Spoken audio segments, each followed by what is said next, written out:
start in 3, 2, 1. First of all, how many of us believe in soulmates? Can I have a show of hands? Really? Okay. All right, guys. Very hopeful. How many of you guys believe in souls? Great. Well, I did not really have an opinion on either of them. All I thought was of the basic definition of souls, that souls are an immortal part of human being, where it is against the physical realm, right? Until I read the book Many Lives, Many Masters, in which there's a psychiatrist called Brian Weiss, who comes across his patient Catherine, namely Catherine. Catherine had phobias and panic attacks, which were intense. She had them since she was a kid, but they started growing on her over the years, right? To an extent where she had a phobia of water, so she couldn't shower. How many of us don't shower? Just because it's Sunday and all, don't say I didn't shower, okay? Now, she had to go to the doctor and conduct her therapy sessions. She only chose Brian because she felt a connection with him and that a previous doctor of hers recommended him to her. The therapy sessions went on. She saw no difference. And so he thought, I need to do something different. Which is why he started hypnotherapy. Now, does anyone have an idea of what hypnotherapy is? Can you? The trainer will give some suggestions and we start following the suggestions in half sleeping, something like that. Yes, thank you. That is enough. And so, with these hypnotherapy sessions, Catherine started unloading her childhood trauma. That did not help her phobias.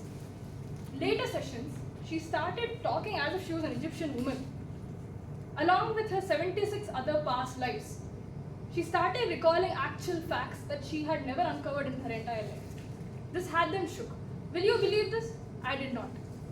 I was not convinced. What do you mean past life and now she's recalling it all of a sudden? But then she started becoming more radiant. She understood the way she died in her previous life. She had drowned and all of a sudden her phobia of water had gone. With this, she became more radiant and she started seeing futuristic approaches. She could make predictions. No one believed her until she took her father to a horse race and told him that she forgave him for whatever he did to her. And she noted down the exact count at which the horses would win the race. And so they did. They won the race. Also with this, she started discovering that Dr. Brian had been her in her previous lives. And so had her father. And so had her mother. And so had the previous doctor. As teachers, mentors, fathers, sisters, and so on. The gender being changed too. Putting that aside, what is the part of our brain that helps in intuition? The small brain. It lies over here at the back of your head, teeny tiny. Medulla oblongata. Thank you so much. So that is what helps us with the intuition. And so this helps us to focus. Key point, autistic people have a faster development of smaller brain. So what I'm trying to tell you is that hypnotherapy is nothing but a higher state of focus. Known to common misconceptions, no one is forcing you to do it. The brain knows what you're saying. You can zap out of it any moment. You follow an instruction and you go into the deep state, but you can't come out of it if you choose to do so. So all I'm trying to say is that the common things that help us focus, that help us thrive, are nothing but being present. And what do we do when we are present? What is the state in which we practice being present? Meditation. And meditation comes in different parts. Science, religion, nihilism, anything. When we talk about meditation from a non-spiritual perspective, it is just us sitting and focusing, trying to focus on the present moment. All we have to do is not think about the past or the future. As simple as that. When we're talking about religion, when did we meditate? We pray.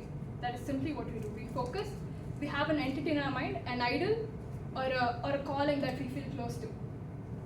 Nihilism is focused on what we can control and to leave the parts that we cannot control, which is basically focusing on what we have at hand. But it is more logical than so. As simple as that. So now, what do we do by meditating? What I have noticed is that I found more clarity. When I say I found more clarity, I mean that I recognize my patterns more often. I recognize what I do not like, what I have been doing out of emotions, what I did as the spur of the moment, what I could grow more patience in. Now, what do we do to know ourselves?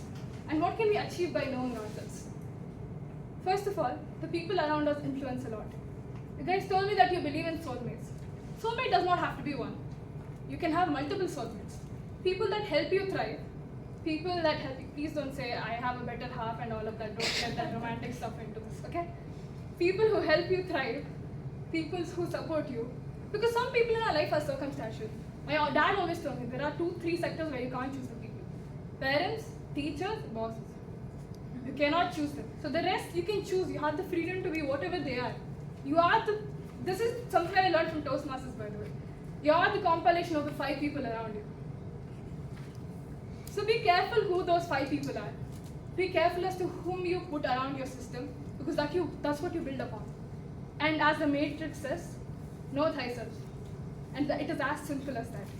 Be careful with who you choose. And what is a better place to find people who are inspiring than Toastmasters itself? Thank you.